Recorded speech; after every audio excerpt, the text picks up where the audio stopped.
Hello दोस्तों, आपके अपने YouTube channel Z square academy में स्वागत है।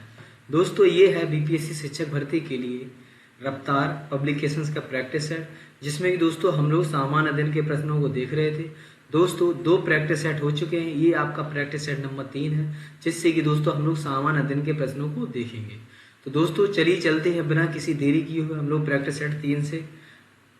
ये आपका प्रैक्टिस सेट नंबर आपका 3 है दोस्तों। प्रैक्टिस सेट नंबर जो है आपका 3 है, जिससे कि हम लोग सामान्य अध्ययन के प्रश्नों को देखेंगे और बहुत ही कम समय में। तो चलिए चलते हैं बिना किसी देरी के क्वेश्चन नंबर 1 में। गुप्त साम्राज्य के निम्नलिखित राजाओं में कौन एक अच्छा बीड़ा वादक भी था? इनमें से गुप्त साम्राज्य के निम्नलिखित राजाओं में ऐसा कौन सा राजा था जो एक अच्छा बीड़ा वादक भी था? तो दोस्तों एक अच्छा बीड़ा वादक जो था वो आपका समुद्रगुप्त था। ऑप्शन नंबर आपका सेकंड सही हो जाएगा। दोस्तों चंद्रगुप्त प्रथम का उत्तराधिकारी समुद्रगुप्त था, और यह समुद्रगुप्त जो था वो गुप्त वंश का महानतम शासक था तथा एक अच्छा बीड़ा वादक के रूप में भी इसे जाना जाता था। दोस्तों इसने आर्यव्रत के 9 शासकों और दक्षिणावर्त के 12 शासकों को पराजित किया था। इन्हीं विजयों के कारण इसे भारत का नेपोलियन भी कहते हैं। भारत का नेपोलियन भी इसे कहते हैं। भारत का नेपोलियन कहते हैं। और दोस्तों समुद्रगुप्त था वो विष्णु का उपासक था, और इसे संगीत प्रेमी भी कहा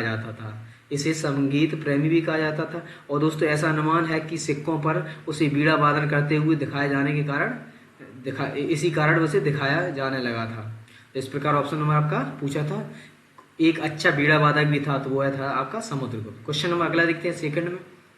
जब कैबिनेट मिशन भारत आया था तो इंग्लैंड में कौन सा राजनीतिक दल सत्ता में था? जब कैबिनेट मिशन भारत में आया था तो इंग्लैंड में कौन सा राजनीतिक दल सत्ता में था? तो दोस्तों सेकंड का जो आपका आंसर हो जाएगा वो आपका हो जाएगा D, labour party. Question number 3 देखते हैं। निम्न में से कौन कैबिनेट मिशन भारत का कैबिनेट मिशन का सदस्य नहीं था? इनमें से कौन कैबिनेट मिशन का सदस्य नहीं था? तो थर्ड का जो ऑप्शन हो जाएगा वो आपका B, Sir John Simon. Option number आपका सेकंड सही हो जाएगा, जो कि आपका दोस्तों वो कैबिनेट मिशन का सदस्य नहीं था। जबकि कैबिनेट मिशन के जो सदस्य थे वो आपके थे ये सर लॉर्ड पैथिक लॉरेंस और स्टेफोर्ड क्रिप्स और अलेक्जेंडर, ये तीनों आपके कैबिनेट मिशन के सदस्य थे। जबकि सर जॉन साइमंस जो थे वो आपके इसके कैबिनेट मिशन के सदस्य नहीं थे। तो इस प्रकार ऑप्शन नंबर आपका सेकंड सही हो जाएगा। क्वेश्चन नंबर 4 देखते हैं दोस्तों। पूर्व चोल राजाओं में से किसे सबसे महान माना जाता है? पूर्व चोल राजाओं में किसे सबसे ज्यादा महान माना जाता है? तो फोर्थ का जो आपका आंसर हो जाएगा वो आपका सी, कारिकाल। ऑप्शन नंबर आपका सी सही हो जाएगा। क्वेश्चन नंबर 5 देखते हैं। चोल राजवंश के अंतिम शासक कौन थे? चोल राजवंश के अंतिम शासक इनमें से कौन से थे? 5वें का जो ऑप्शन हो जाएगा वो आपका हो जाएगा बी, राजेंद्र चोल थर्ड, जो कि आपका चोल वंश का अंतिम शासक था। क्वेश्चन नंबर देखते हैं 6वां। हड़प नीति यानी कि व्यपगत का सिद्धांत निम्नलिखित में से किस गवर्नर जनरल ने लागू की थी? हड़प नीति यानी कि डॉक्ट्राइन ऑफ लैप्स यानी कि व्यपगत का सिद्धांत जो किस गवर्नर जनरल ने लागू किया था? तो 6वें का जो आपका आंसर हो जाएगा दोस्तों वो हो जाएगा आपका D, Lord Dalhousie. Lord Dalhousie ने दोस्तों आपका जो हड़प नीति का सिद्धांत दिया था। इस प्रकार ऑप्शन नंबर आपका डी सही हो जाएगा। चलिए क्वेश्चन अगला देखते हैं दोस्तों। 7वें में निम्नलिखित में से किसने 1851 में अवध राज्य को एक चेरी जो एक दिन हमारे मुंह में गिर जाएगी के रूप में वर्णित किया था? अवध राज्य को एक चेरी जो एक दिन हमारे मुंह में गिर जाएगी के रूप में वर्णित किया था। तो 7 का जो आपका आंसर हो जाएगा वो हो जाएगा बी, लॉर्ड डलहौजी ने। लॉर्ड डलहौजी, तो दोस्तों लॉर्ड डलहौजी जो था वो 1848 से 1856 तक भारत का गवर्नर जनरल रहा, और इसी के द्वारा हड़प नीति को अपनाकर भारतीय राज्यों का विलय किया गया था, जिसमें सबसे पहला जो राज्य था वो आपका सतारा था 1948 में। इस प्रकार ऑप्शन नंबर का बी सही हो जाएगा। क्वेश्चन नंबर 8वां देखते हैं दोस्तों। महाभारत नामक संस्कृत महाकाव्य के लेखक थे? महाभारत नामक संस्कृत महाकाव्य के इनमें से कौन से लेखक थे? तो 8वें का जो ऑप्शन हो जाएगा वो आपका ए हो जाएगा, महर्षि वेदव्यास। क्वेश्चन नंबर 9वां देखते हैं। 10 कुमार चरित या टेल्स ऑफ 10 प्रिंसेस की रचना किसने की थी? 10 कुमार चरित या टेल्स ऑफ 10 प्रिंसेस की रचना इनमें से किसने की थी? तो 9वें का जो ऑप्शन हो जाएगा वो आपका हो जाएगा डंडी, बी ऑप्शन। क्वेश्चन में अगला देखते हैं दोस्तों। 10वां, स्वतंत्र भारत के पहले गवर्नर जनरल इनमें से कौन थे? स्वतंत्र भारत के पहले गवर्नर जनरल इनमें से कौन से थे? दोस्तों लॉर्ड माउंटबेटन जो है वो स्वतंत्र भारत के पहले गवर्नर जनरल थे। तो इसका ऑप्शन नंबर आपका जो हो जाएगा B, Lord Mountbatten. Question number देखते हैं 11वां, इनमें से किसे भारतीय रेल का जनक माना जाता है? इनमें से किसे भारतीय रेल का जनक माना जाता है? तो दोस्तों लॉर्ड डलहौजी को आपका रेल का जनक माना जाता है। दोस्तों भारतीय रेल जो पहली बार जो आपका 16 अप्रैल 1853 में 1853 से मुंबई से ठाणे के बीच में चली थी, जो कि मुंबई से ठाणे के बीच में पहली बार चली थी, जो कि आपकी 34 किलोमीटर की दूरी तय की थी इसमें। तो इस प्रकार ऑप्शन नंबर आपका सी सही हो जाएगा। चलिए क्वेश्चन में अगला देखते हैं दोस्तों 12वां, मोढेरा स्थित सूर्य मंदिर का निर्माण किस राजवंश ने करवाया था? मोढेरा स्थित सूर्य मंदिर का निर्माण इनमें से किस राजवंश ने कराया था? तो 12वें का जो ऑप्शन हो जाएगा वो आपका हो जाएगा डी, सोलंकी राजवंश। क्वेश्चन नंबर 13वां देखते हैं दोस्तों, सबरीमाला मंदिर कहाँ स्थित है? इनमें से सबरीमाला मंदिर इनमें से कहाँ पर स्थित है? तो 13वें का जो ऑप्शन हो जाएगा वो आपका हो जाएगा ए, केरल में। क्वेश्चन नंबर 14वां देखते हैं, इनमें से किसे भारत में सिविल सेवाओं के जनक के रूप में माना जाता है? इनमें से कौन सा व्यक्ति है जिसे सिविल सेवाओं के जनक के रूप में जाना जाता है? तो 14वें का दोस्तों जो आपका आंसर हो जाएगा वो हो जाएगा लॉर्ड कॉर्नवालिस। 14वें का जो ऑप्शन नंबर आपका ए सही हो जाएगा, लॉर्ड वो चार्ल्स कॉर्नवालिस। दोस्तों ब्रिटिश राज के दौरान वॉरेन हेस्टिंग ने सिविल सेवा की नींव रखी और चार्ल्स कॉर्नवालिस ने इसे सुधार तथा आधुनिकीकरण और युक्त संगत बनाया। इसलिए चार्ल्स कॉर्नवालिस को भारत सिविल सेवा के जनक के रूप में जाना जाता है, चार्ल्स कॉर्नवालिस। ऑप्शन नंबर आपका ए सही हो जाएगा। क्वेश्चन नंबर 15वां देखते हैं, 1912 में सिविल सेवाओं के संबंध में रॉयल कमीशन के गठन के समय वायसराय इनमें से कौन सा था? दोस्तों 1912 में सिविल सेवाओं के संबंध में रॉयल कमीशन के गठन के समय भारत का जो वायसराय था इनमें से कौन सा था? तो 15वें का जो आपका ऑप्शन हो जाएगा वो हो जाएगा आपका सी, लॉर्ड हॉर्डिंग। Lord Harding. दोस्तों लॉर्ड हॉर्डिंग के समय में ब्रिटेन के राजा जॉर्ज पंचम 1911 में भारत आए थे और तथा 1912 में दिल्ली भारत की राजधानी बनाई गई थी। तो इस प्रकार ऑप्शन नंबर आपका सी सही हो जाएगा। क्वेश्चन नंबर 16 देखते हैं, जिस तरह बैरोमीटर दाब से संबंधित है उसी प्रकार सिस्मोग्राफ किससे संबंधित है? यानी कि सिस्मोग्राफ संबंधित है, जिस प्रकार बैरोमीटर आपका दाब से संबंधित है उसी प्रकार सिस्मोग्राफ किससे संबंधित है? तो 16वें का जो आपका ऑप्शन हो जाएगा बैरोमीटर वायुदाब से है, और जबकि 16वें का जो आपसे पूछा है सिस्मोग्राफ जो दोस्तों संबंधित है वो आपका है भूकंप से। सिस्मोग्राफ जो है वो आपका भूकंप से संबंधित है, जबकि दोस्तों पायरोमीटर जो होता है आपका सिस्मोग्राफ भूकंप से और बैरोमीटर वायुदाब से। पायरोमीटर जो होता है उच्च ताप को मापने में और फेदोमीटर जो होता है वो समुद्र की गहराई को मापने में। इस प्रकार ऑप्शन नंबर आपका ए सही हो जाएगा। क्वेश्चन नंबर देखते हैं 17वां, भारत की पैथन जल विद्युत परियोजना कहाँ स्थित है? भारत की पैथन जल विद्युत परियोजना इनमें से कहाँ पर स्थित है? तो 17वें का जो ऑप्शन हो जाएगा वो आपका हो जाएगा डी, महाराष्ट्र में। जो पैथन जल विद्युत परियोजना दोस्तों है जो कि आपकी महाराष्ट्र में स्थित है। तो इस प्रकार ऑप्शन नंबर आपका डी सही हो जाएगा। क्वेश्चन नंबर 18वां देखते हैं, एशिया का पहला नाभिकीय रिएक्टर इनमें से कौन सा था? एशिया का पहला नाभिकीय रिएक्टर इनमें से कौन सा था? तो 18वें का जो आपका आंसर हो जाएगा वो आपका हो जाएगा डी, अप्सरा। क्वेश्चन नंबर 19वां देखते हैं, बादल के निम्न प्रकारों में से असंगत का चयन करें।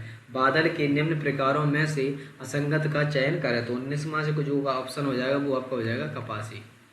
क्वेश्चन में अगला देखते हैं दोस्तों 20, ओस बनता है, ओस इनमें से किससे बनता है?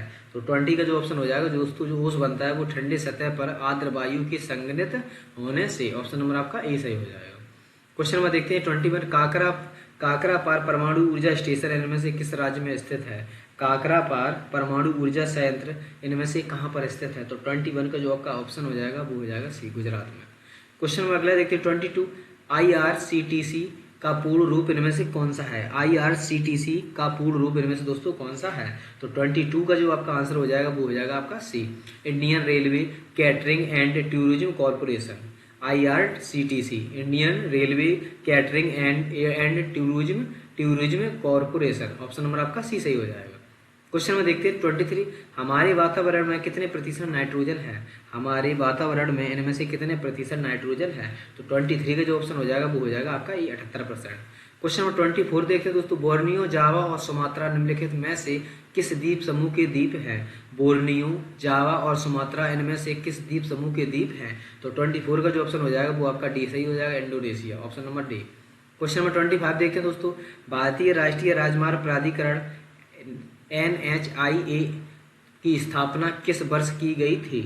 तो दोस्तों आपका जो दिया है यानी भारतीय राष्ट्रीय राजमार्ग प्राधिकरण अधिनियम, जो इसकी जो स्थापना की गई थी वो किस वर्ष की गई थी? तो 25 का जो ऑप्शन हो जाएगा वो आपका 1988 में, 1988 में इसकी दोस्तों स्थापना की गई थी। इस प्रकार ऑप्शन नंबर आपका बी सही हो जाएगा। क्वेश्चन नंबर 26 देखते हैं, भारत में सीमा सड़क संगठन बॉर्डर रोड ऑर्गेनाइजेशन की स्थापना कब की गई थी? भारत में सीमा सड़क संगठन की स्थापना इनमें से किस वर्ष की गई थी?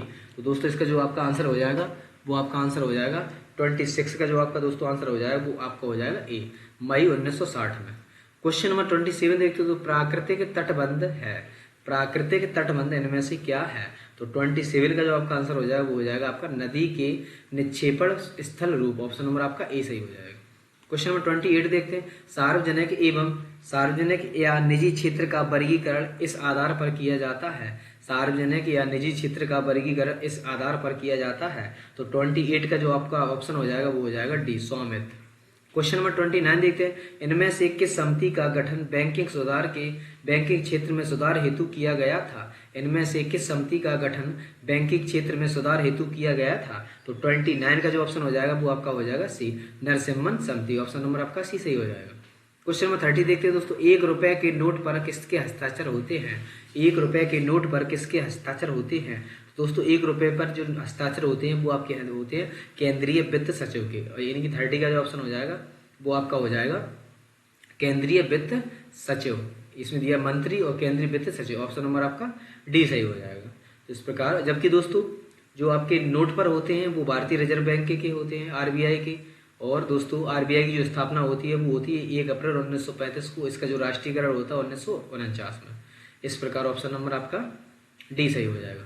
क्वेश्चन नंबर 31 देखते हैं, भारतीय संविधान के निम्नलिखित में से कौन सा भाग केंद्र शासित प्रदेशों से संबंधित है? इनमें से कौन सा भाग है जो आपका केंद्र शासित प्रदेशों से संबंधित है? तो 31 का जो आपका आंसर हो जाएगा दोस्तों वो हो जाएगा आपका ए, ऑप्शन नंबर ए, भाग 8।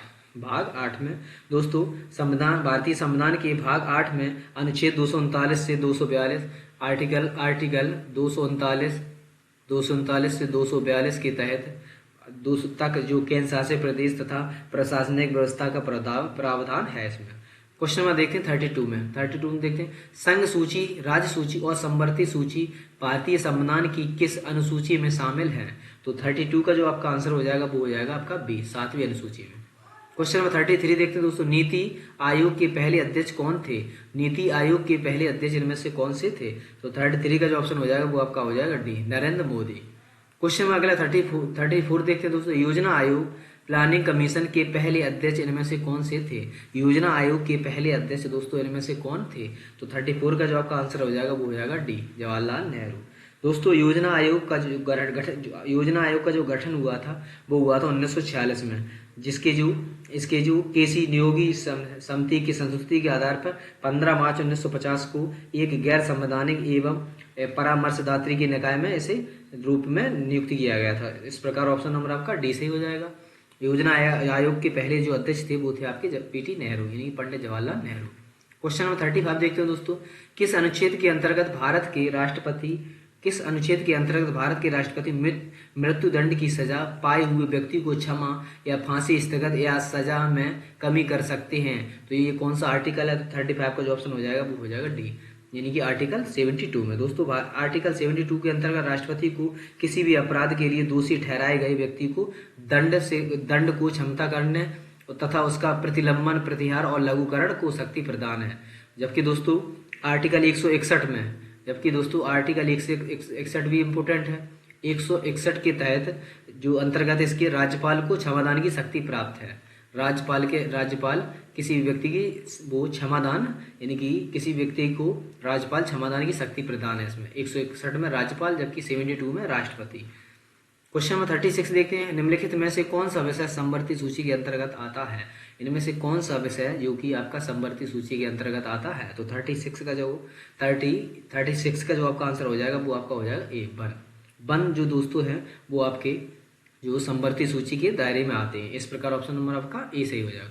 क्वेश्चन नंबर 37 देखते हैं, 1989 में खाली स्थान ने स्थानीय सरकारी निकायों के लिए संवैधानिक मान्यता की सिफारिश की है। तो 37 का जो आपका ऑप्शन हो जाएगा वो हो जाएगा आपका सी, पी के थुंगन समिति के द्वारा। क्वेश्चन नंबर अगला है, क्वेश्चन नंबर देखते 38, निम्नलिखित में से कौन सा संविधान के अनुसार भारत में पंचायती राज व्यवस्था का हिस्सा नहीं है। इनमें से कौन सा संविधान के अनुसार पंचायती राज व्यवस्था का हिस्सा नहीं है। तो 38 का जो ऑप्शन हो जाएगा वो आपका हो जाएगा ग्राम निगम। ऑप्शन नंबर आपका सी सही हो जाएगा। क्वेश्चन नंबर 39 देखते हैं, आपातकाल के समय किस अनुच्छेद को निलंबित नहीं किया जा सकता है। आपातकाल के समय किस अनुच्छेद को निलंबित नहीं किया जा सकता है। तो 39 का जो ऑप्शन हो जाएगा वो आपका ए हो जाएगा। 19 आर्टिकल 20 और 21, आर्टिकल और 20 और 21। तो दोस्तों आर्टिकल 20 को और 21 को छोड़कर बाकी सभी मौलिक अधिकार स्वतः निलंबित हो जाते हैं, जबकि दोस्तों नागरिकों को 6 मौलिक अधिकार प्राप्त हैं।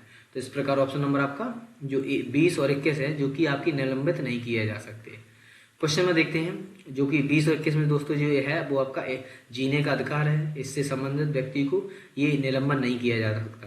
क्वेश्चन में देखते हैं 40 में, संविधान के कौन सा अनुच्छेद सभी राज्यों को एक समान 3 स्तरीय पंचायती राज व्यवस्था प्रदान करता है, अर्थात ग्राम, मध्यवर्ती और जिला स्तर। यानी कि 40 का जो आपका ऑप्शन हो जाएगा वो हो जाएगा ए, आर्टिकल 243 बी में, आर्टिकल 243 बी में।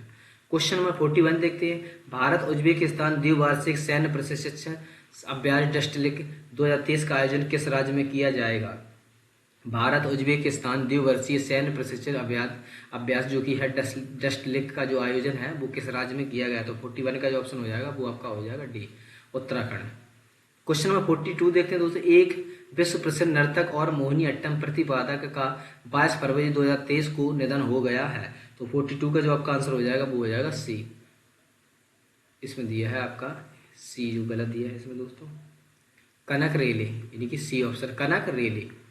क्वेश्चन में देखते हैं 43 में, किस राज्य सरकार ने सभी सरकारी स्कूलों में सहर्ष पहल शुरू की है। किस राज्य सरकार ने सभी सरकारी स्कूलों में सहर्ष पहल शुरू की है।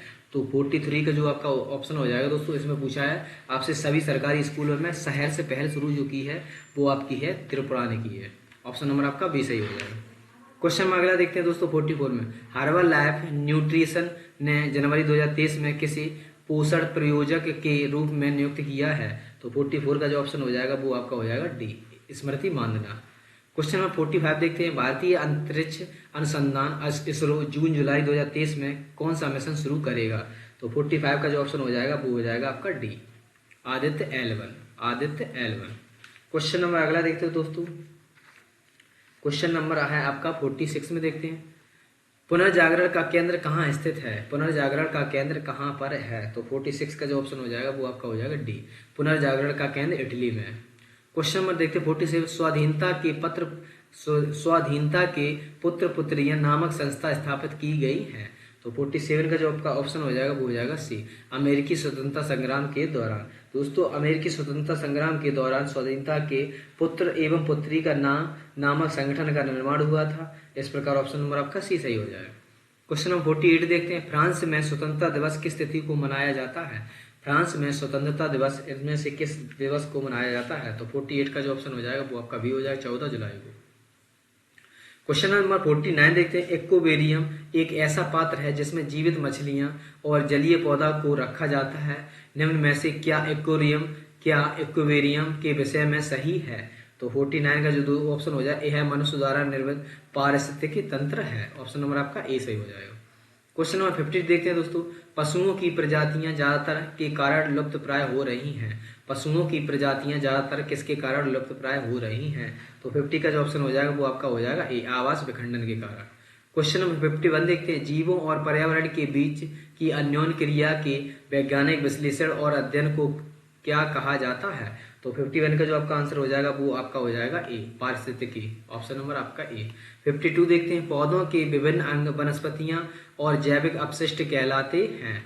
तो 52 का जो आपका ऑप्शन हो जाएगा वो आपका सी, बायोमास। क्वेश्चन नंबर 53 देखते हैं, वनस्पतियों और जीवों का उल्लेख है, वनस्पतियों और जीवों का उल्लेख जो है इनमें से क्या है? तो 53 का ऑप्शन नंबर हो जाएगा सी, पौधों और जानवरों। क्वेश्चन नंबर देखिए 54 देखते हैं, बायोडायवर्सिटी किससे संदर्भित है? बायोडायवर्सिटी किससे संबंधित है या संदर्भित है? तो 54 का जो ऑप्शन हो जाएगा वो आपका हो जाएगा डी, जानवरों और अध्ययन। जानवरों और अध्ययन से दोस्तों जो आपकी बायोडायवर्सिटी संबंधित है। क्वेश्चन नंबर 54 का ऑप्शन नंबर आपका डी सही हो जाएगा। क्वेश्चन नंबर 55 देखते हैं, मुंशी प्रेमचंद निम्नलिखित में से किन पुस्तकों के साथ संबंधित हैं? मुंशी प्रेमचंद इनमें से किन पुस्तकों के साथ संबंधित हैं? तो दोस्तों देखते हैं हम लोग, जो आपका सेवा सदन है और गबन है और रंगभूमि, ये तीनों की तीनों रचना मुंशी प्रेमचंद की, जबकि जो आपका दिया है गार्डनर, जो 55 में जो दोस्तों आपका दिया है गार्डनर, यह मुंशी प्रेमचंद द्वारा रचित नहीं है। तो इस प्रकार दोस्तों आपका जो ऑप्शन हो जाएगा वो हो जाएगा आपका डी ऑप्शन, 1 2 3 जो कि आपके सही है। चलिए क्वेश्चन में अगला देखते हैं दोस्तों, 56 में देखते हैं, WHO विश्व स्वास्थ्य संगठन का मुख्यालय इनमें से कहाँ है? WHO का जो मुख्यालय दोस्तों है वो है आपका जेनेवा। विश्व बैंक का है वाशिंगटन डीसी, जबकि आपसे पूछा है WHO का जो मुख्यालय है वो आपका जेनेवा स्विट्जरलैंड में है दोस्तों, जो कि इसे विश्व कृषि संगठन का मुख्यालय है, जबकि दोस्तों विश्व कृषि संगठन का जो मुख्यालय है वो आपका रोम में है, जबकि दोस्तों जो अंतर्राष्ट्रीय निर्माण एवं विकास बैंक का मुख्यालय वाशिंगटन डीसी है, और जबकि एशियाई बैंक का जो मुख्यालय है वो मनीला में है, और अंतर्राष्ट्रीय न्यायालय का जो है वो हेडक्वार्टर है वो आपका द हैग में है। तो आपसे इसमें जो पूछा था वो पूछा था WHO का, जो कि जेनेवा में है। इस प्रकार ऑप्शन नंबर आपका बी सही हो जाएगा। क्वेश्चन नंबर 57 देखते हैं, सार्क का मुख्यालय स्थित है, सार्क का मुख्यालय दोस्तों इनमें से कहाँ पर स्थित है? तो 57 का जो आपका आंसर हो जाएगा वो हो जाएगा काठमांडू, ऑप्शन नंबर आपका सी सही हो जाएगा। क्वेश्चन नंबर 58 देख, भारत में फेडरेशन कप का संबंध किस खेल के साथ है? भारत में फेडरेशन कप का संबंध किस खेल के साथ है? तो 58 का जो ऑप्शन आपका हो जाएगा बी, फुटबॉल से। क्वेश्चन नंबर 59 देखते हैं, सूची फर्स्ट को सूची सेकंड से मिलान सही कीजिए। तो इसमें देखते हैं दोस्तों आपका जो दिया है, यामिनी कृष्णा मूर्ति जो है उनका संबंध है भारतनाट्यम से, जबकि दोस्तों आपका वसीम जाफर का संबंध जो कि आपका क्रिकेट से है, तो इसका हो जाएगा। जबकि राजा रवि वर्मा दोस्तों, राजा रवि वर्मा का जो आपका संबंध है वो आपका चित्रकारी से है, और जो आपके डॉक्टर वो राहुल गांधी जो हैं वो आपके राजनीतिक है। तो दोस्तों फर्स्ट का जो ऑप्शन हो जाएगा वो सी हो जाएगा। तो फर्स्ट का सी आपका 1 में दिया है और सेकंड में दिया है, और सेकंड डी है, और तीसरे में देखते हैं हम लोग, तीसरा है राजा रवि वर्मा का जो संबंध है वो चित्रकारी से है, यानी कि ए ऑप्शन। तो इस प्रकार ऑप्शन नंबर आपका ए सही हो जाएगा। क्वेश्चन नंबर देखते हैं दोस्तों 60 में, नेपाल की मुद्रा है, इनमें से नेपाल की मुद्रा क्या है? तो नेपाल की जो दोस्तों मुद्रा है वो है आपकी रुपया, ऑप्शन नंबर आपका ए सही हो जाएगा। नेपाल की मुद्रा दोस्तों रुपया है, जबकि टका बांग्लादेश की मुद्रा है, टका जो है वो आपकी बांग्लादेश की है, बांग्लादेश की मुद्रा दोस्तों टका है, जबकि आपकी जो भूटान की भी दोस्तों मुद्रा टका है, बांग्लादेश की भूटान की टका है, जबकि जो दोस्तों अमेरिका की जो मुद्रा वो डॉलर है। तो डॉलर विश्व की सबसे लोकप्रिय और अधिक प्रयोग में लाने वाली दोस्तों मुद्रा है, और भारत के प्राचीन सिक्के जो आहत सिक्के हैं वो 5 मार्च सिक्के कहलाते हैं। तो इस प्रकार ऑप्शन नंबर आपसे पूछा था 60 में वो आपका ए हो जाएगा। नेपाल की जो मुद्रा है वो आपकी रुपया है। इस प्रकार ऑप्शन डॉलर है जो कि यूएसए की मुद्रा है। इस प्रकार ऑप्शन नंबर आपका नेपाल की मुद्रा रुपया। क्वेश्चन नंबर 61 देखते हैं, निम्नलिखित में से किस स्थल को यूनेस्को की विश्व विरासत के स्थलों की सूची में शामिल किया गया है? तो 61 का जो ऑप्शन हो जाएगा वो आपका हो जाएगा सी, आगरा का किला। क्वेश्चन नंबर 62 देखते हैं दोस्तों, निम्नलिखित में से कौन सितार के साथ संबंधित नहीं है? इनमें से कौन सितार से संबंधित नहीं है? तो 62 का जो ऑप्शन हो जाएगा वो हो जाएगा आपका सी, यानी कि उस्ताद अलाउद्दीन खां दोस्तों, उस्ताद जो कि अलाउद्दीन खां है जिनका सितार के साथ संबंध नहीं है। जबकि दोस्तों अमीर खुसरो को सितार का जनक कहा जाता है, और पंडित रविशंकर, निखिल बनर्जी और लियाकत अली खां और बंदे हसन, ये सभी जो हैं वो आपके सितार वादक हैं। तो उस्ताद जो अलाउद्दीन खां है इनका जो संबंध है, उस्ताद अलाउद्दीन खां है इनका संबंध जो है सरोद से। तो इसमें पूछा सितार से नहीं है, तो इसमें से उस्ताद अलाउद्दीन खां का संबंध सितार से नहीं है, जबकि इनका जो संबंध है वो सरोद से है। इस प्रकार ऑप्शन नंबर आपका सी सही हो जाएगा। क्वेश्चन नंबर 63 देखते हैं दोस्तों। सर्किट में बिजली के प्रवाह का पता लगाने हेतु निम्नलिखित में से किस उपकरण का प्रयोग किया जाता है। सर्किट में बिजली के प्रवाह का पता लगाने के लिए इनमें से किस उपकरण का प्रयोग किया जाता है। तो 63 का जो ऑप्शन हो जाएगा वो आपका हो जाएगा ए, गैल्वेनोमीटर। क्वेश्चन नंबर 64 देखते हैं। गुरुत्वाकर्षण का नियम किसके द्वारा प्रतिपादन किया गया था। इनमें से गुरुत्वाकर्षण का नियम किसके द्वारा प्रतिपादन किया गया था। तो दोस्तों गुरुत्वाकर्षण का जो नियम है वो न्यूटन के ने प्रतिपादन किया है, तो आइजैक न्यूटन। ऑप्शन नंबर आपका बी सही हो जाएगा। क्वेश्चन नंबर 65 देखते हैं। ठोस द्रव गैस, ठोस द्रव और गैस द्रव में विसरित होते हैं। विसरण के संबंध में निम्नलिखित में से कौन सा विकल्प सत्य है। इसमें से कौन सा विकल्प सत्य है। तो 65 का जो आपका आंसर हो जाएगा वो हो जाएगा आपका गैसों की विसरण दर द्रव या ठोस की तुलना में अधिक होती है। दोस्तों गैसों की जो विसरण दर है वो द्रव और ठोस की अपेक्षा अधिक होती है। क्वेश्चन नंबर 66 देखते हैं। अलग अलग प्रतिध्वनियों को सुनने के लिए ध्वनि के स्रोत से अवरोध की न्यूनतम दूरी होनी चाहिए। तो 66 का जो ऑप्शन हो जाएगा वो आपका हो जाएगा बी, 17.2 मीटर। इससे न्यूनतम दूरी 17.2 मीटर होनी चाहिए। क्वेश्चन नंबर 67 देखते हैं। उस प्रक्रिया का नाम बताइए जिसमें गैस सीधे ही ठोस अवस्था या सॉलिड में परिवर्तित हो जाती है। उस प्रक्रिया का दोस्तों नाम बताओ जिसमें गैस सीधे ही ठोस अवस्था में सॉलिड में परिवर्तित हो जाती है। तो 67 का जो आपका आंसर हो जाएगा वो हो जाएगा आपका बी, डिपोजिशन। ऑप्शन नंबर आपका बी सही हो जाएगा दोस्तों। डिपोजिशन वह प्रक्रिया है जिसके द्वारा कोई पदार्थ गैस अवस्था से सीधे सॉलिड अवस्था में परिवर्तित होता है। इस प्रकार ऑप्शन नंबर आपका बी सही हो जाएगा। क्वेश्चन नंबर 68 देखते हैं। निम्नलिखित में से किन वैज्ञानिकों के सुझाव इनमें से किन वैज्ञानिकों ने सुझाव दिया कि तत्वों के प्रतीक तत्व के नाम के एक या दो अक्षरों से बने होते हैं। तो 68 का जो ऑप्शन हो जाएगा वो आपका हो जाएगा सी, बर्जीलियस। ऑप्शन नंबर आपका सी। दोस्तों जॉन जैकब जो बर्जीलियस यह एक रासायनिक थे जिन्होंने सुझाव दिया था कि तत्वों के प्रतीक उन तत्वों के अंग्रेजी नामों के एक या दो अक्षरों से बने होते हैं। दोस्तों जबकि किसी तत्व के प्रतीक के पहले अक्षर को सदैव बड़े अक्षर से या तथा दूसरे अक्षर को छोटे अक्षर में लिखा जाता है। तो इस प्रकार ऑप्शन नंबर आपका सी सही हो जाएगा। क्वेश्चन नंबर 69 देखते हैं। निम्नलिखित में से आयनिक यौगिकों का गुण कौन सा है। इनमें से कौन सा आयनिक यौगिकों का गुण है। आयनिक यौगिकों का जो गुण है वो इनमें से कौन सा है। तो 69 का जो ऑप्शन हो जाएगा वो आपका हो जाएगा सी, इनका गलनांक और क्वथनांक उच्च होता है। क्वेश्चन नंबर 70 देखते हैं। आयोडीन युक्त नमक उपयोगी होता है क्योंकि यह आयोडीन युक्त नमक इनमें से उपयोगी होता है। यह किस कारण होता है। तो 70 का जो ऑप्शन हो जाएगा वो आपका हो जाएगा सी, थायराइड ग्रंथि का नियंत्रण करता है। क्वेश्चन में अगला देखते हैं दोस्तों 71 में देखते हैं। निम्नलिखित प्रकार से कांचों में से कौन सा एक परावैंगनी किरणों को विच्छेदन कर सकता है। इनमें से कांचों में से कौन सा एक परावैंगनी किरणों को विच्छेदन कर सकता है। तो 71 का जो ऑप्शन हो जाएगा वो आपका हो जाएगा डी, क्रुप्स कांच। ऑप्शन नंबर आपका डी सही हो जाएगा। क्वेश्चन नंबर 72 देखते हैं दोस्तों। निम्नलिखित कथनों में से कौन सा कथन जो है वो आपका सही है। तो 72 का जो आपका ऑप्शन हो जाएगा वो हो जाएगा आपका सी, RDX एक विस्फोटक है। ऑप्शन नंबर आपका सी सही हो जाएगा। क्वेश्चन नंबर 73 देखते हैं। विभिन्न संस्कृतियों के वैज्ञानिक के तुलनात्मक अध्ययन को कहते हैं। विभिन्न संस्कृतियों के वैज्ञानिक के तुलनात्मक अध्ययन को इनमें से क्या कहते हैं। तो 73 का जो ऑप्शन हो जाएगा वो आपका ए हो जाएगा, इथनोलॉजी। ऑप्शन नंबर आपका ए सही हो जाएगा। इथनोलॉजी जो इथनोलॉजी होता है उसमें विभिन्न संस्कृतियों के वैज्ञानिक विवरणों का तुलनात्मक अध्ययन किया जाता है। जबकि आपका एथोग्राफी है जो कि एक किसी विशिष्ट संस्कृति का अध्ययन किया जाता है। इस प्रकार ऑप्शन नंबर आपका ए सही हो जाएगा। क्वेश्चन नंबर देखते हैं दोस्तों 74 में। अनुमस्तिष्क से संबंधित है।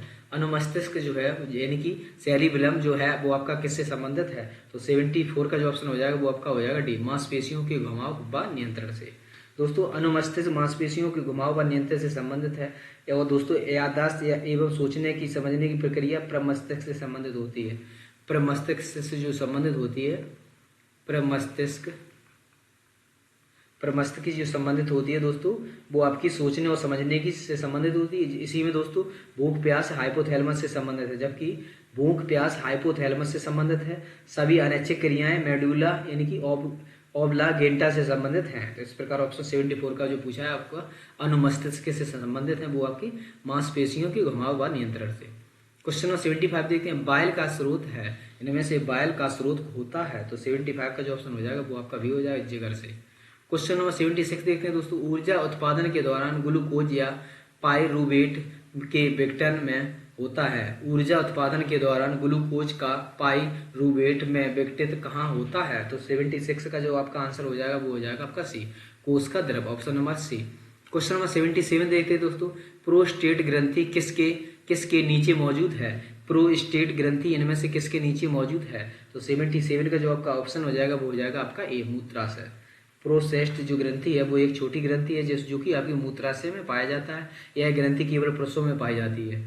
जो दोस्तों प्रोस्टेट जो ग्रंथि है, जो ग्रंथि है वो आपकी केवल पुरुषों में पाई जाती है और यह एक दूधिया तरल पदार्थ का निर्माण करता है और वीर का, और दोस्तों जो यही जो है जो कि आपका वीर का एक अंश है और शुक्राणुओं के लिए भोजन के रूप में काम करता है। इस प्रकार ऑप्शन नंबर आपका ए सही हो जाएगा।